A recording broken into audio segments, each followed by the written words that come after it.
All right, I've had some of y'all ask me how you use the sprayer you use and clean it. So I figured I'd show you since I'm gonna spray these drawers real quick. So one of the reasons a sprayer is so expensive is because it comes with batteries. Mine came with 2 batteries and the charger. And batteries are expensive. If you've ever bought tools for batteries or batteries for tools, you know that, any brand. Now, this is the paint bucket. I just ordered some more of these, so they should be here tomorrow. You can clean them, but they tend to wear out a little bit, so you want to have some of these on hand. They're not super expensive. Now, I used to read the directions every time I did it, but I've used it so often lately that I remembered how to do it. So let me show you. You got your paint gun. I've told a lot of y'all too that they do have the version of this that plugs in, and it's less than half the price. Again, it doesn't have the batteries. So batteries are expensive. I don't personally know how the plug-in version works, how well it works, so I can't attest to that, but Graco is amazing. I have another Graco coming in, and I'm so excited to use it. It's the bigger one that you dip the hose into the gallon of paint, so there's no filling one of these, and I'm really excited about that. So I'm gonna use that to paint.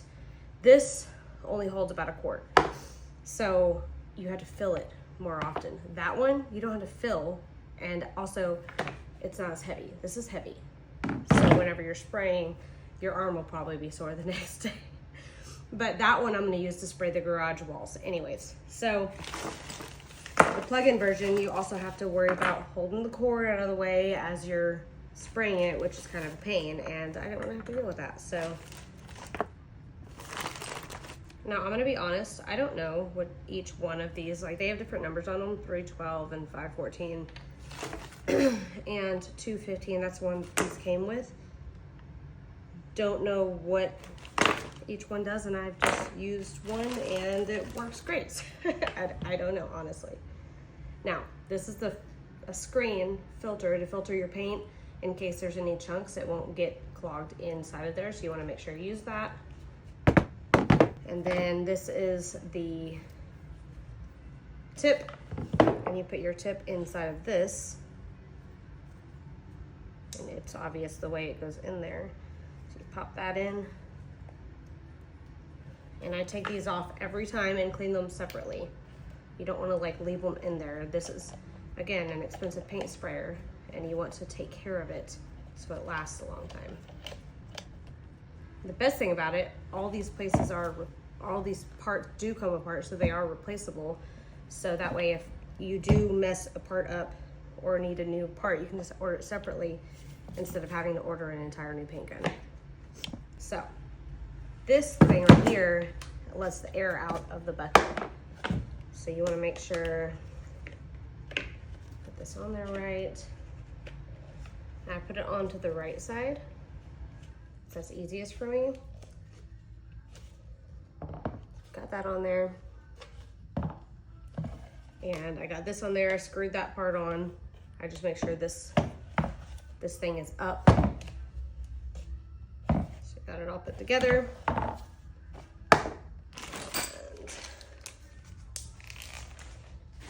Put my paint in the bucket.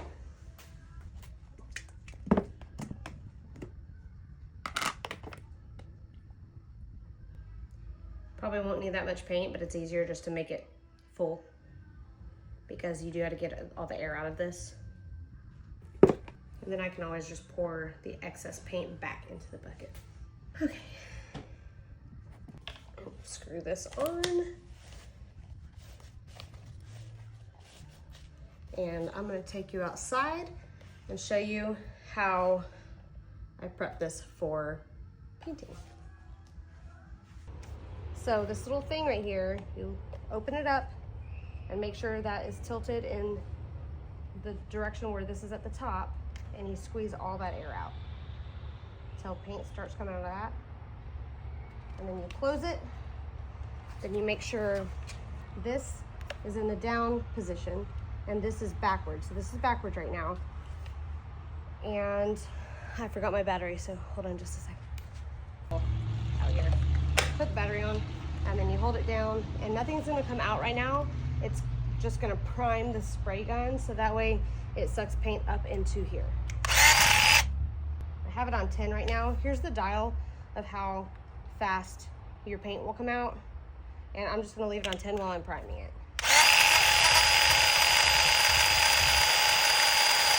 So I leave it, I pulled the trigger for about 10 seconds. I think it says 5 to 15 seconds in the directions. And then you wanna open your little air hatch right there, and because that can allow air to get into your paint thing. And you just wanna make sure you squeeze any excess air out. And then you turn this forward and turn this forward, and then you can test it. Now I do test it in my grass. Working good. Now I'm gonna turn it down from 10 to about a 5. And then I'm gonna go get my drawer. Now it's probably smart to test this somewhere first. But I tend to just kind of go with it.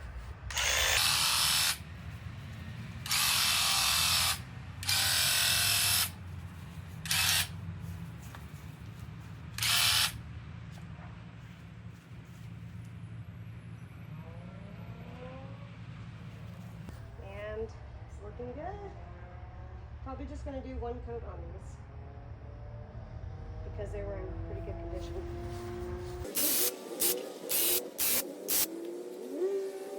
Now I do recommend doing this with a mask on. I tend to just hold my breath as I'm spraying it. So do as I say, not as I do, especially if you are doing this in like a painting tent. If you're in an enclosed area, you for sure want a mask on. Or if you're doing this in an interior room, for sure want a mask on. I have a respirator. I'll link all my painting stuff, including the gun, the respirator, everything. But again, wear a mask. Also, I don't have a spring tent, but I do plan on buying one for future projects.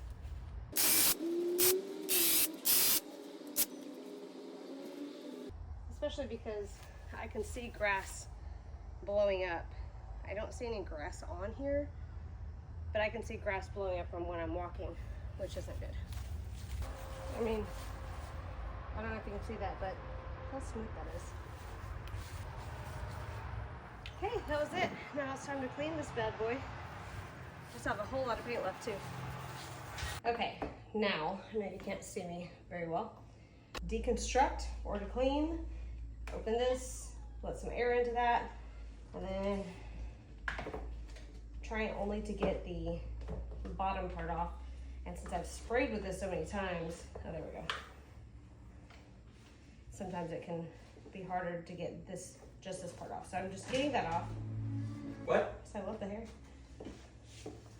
Well, at least one of us does. So I'm going to set this in here. I don't care if a little bit of paint gets in my sink because it all comes out really well. My sink is like industrial. This thing is amazing. I would prefer to have like a utility sink, but I don't. So this is what I do. Well, I mean, I don't know if you can tell, but there's hardly any of this used for those 7 drawer fronts. So pour all that back into my gallon. As much as I can. And then I'm gonna rinse this out in the sink. I know people get mad at me for that, but it is what it is. You do what you want to in your house. This is how I handle mine. Hot water.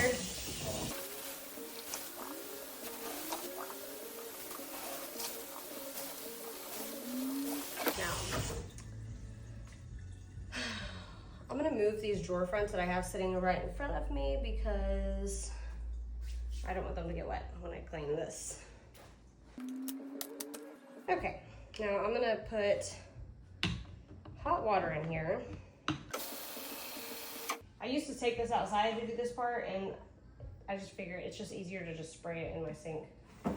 So So now hot water's in that one. I'm gonna clean the paint that dripped into the sink. I'm gonna clean that out while it's nice and wet. Okay, then I'm gonna spray the underneath side of my spray gun right here. Just kind of rinse as much of that out as I can. And then I'm going to screw this back on. Close my little hatch right there, and then you turn the knob down again and turn this backwards. And then you're gonna prime it again, and this is gonna get water into the spray gun to make sure the paint isn't all in there. You hold it upside down, it's gonna be loud. I don't know if you could see that, but the water just turned super bright green. And then you can turn this forward. I'm gonna keep it on 5 for right now, and it's backwards. I'm gonna spray it out.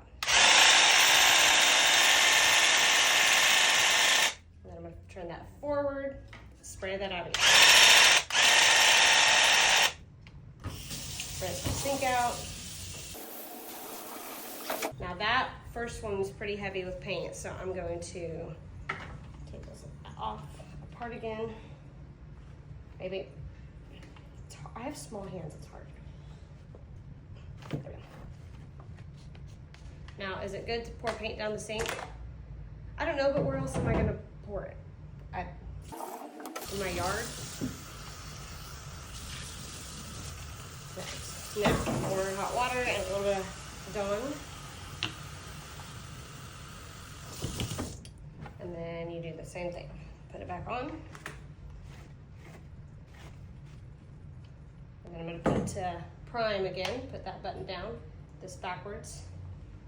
And I'm gonna put it on 10. This back dial, I'm gonna turn it to 10.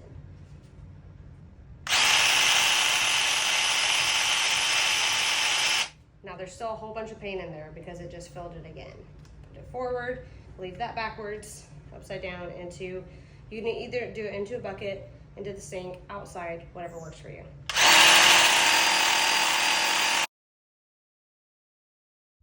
Well, the sound cut out halfway through my video, so that's nice.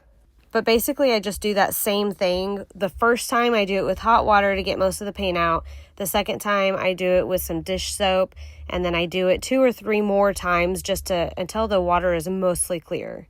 I really just wanted to make sure I take care of this paint sprayer. It's very expensive, and I want to make sure it lasts for a really long time. It is pretty tedious, but it would be a lot of work to use a brush and paint those drawer fronts anyways, so I don't mind taking the time to really clean out this paint sprayer like you're supposed to. And right here, I'm just basically saying that you want to clean out all of this stuff separately, so I take it all apart. I take that battery out first. This bucket you can either throw away or you can clean it out, and here I'm just saying that you don't want to get water into the paint gun area. It is electric, so I'm just mindful of that. I do have some more of those bucket pieces coming tomorrow, but just in case, I am saving this one because it's still in good shape.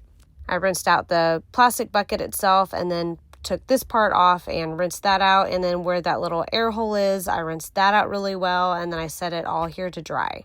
And then right here, you want to take that little screen off of the bottom and rinse that out really well. And then I also rinsed the part out on the paint gun where that little screen protector was, and then I take the tip off, and that is 2 separate pieces. So you want to, again, I rinsed the tip of the paint gun right there, just kind of giving it an extra little scrub, make sure no paint dries into that. And I stand it up like this to let that part dry and drip out, and then those 2 pieces come apart. That's a sprayer nozzle right there, so I want to make sure that I scrape that with my fingernail just to make sure no paint dries onto there. And then I rinse that part out, and then I let it all sit here and dry, and then I put it into a little freezer bag. All the small parts go into a freezer bag in the paint bag that it came in. And then the bucket thing and then the paint sprayer itself go into that bag. I hope this was helpful. Let me know if you have any questions.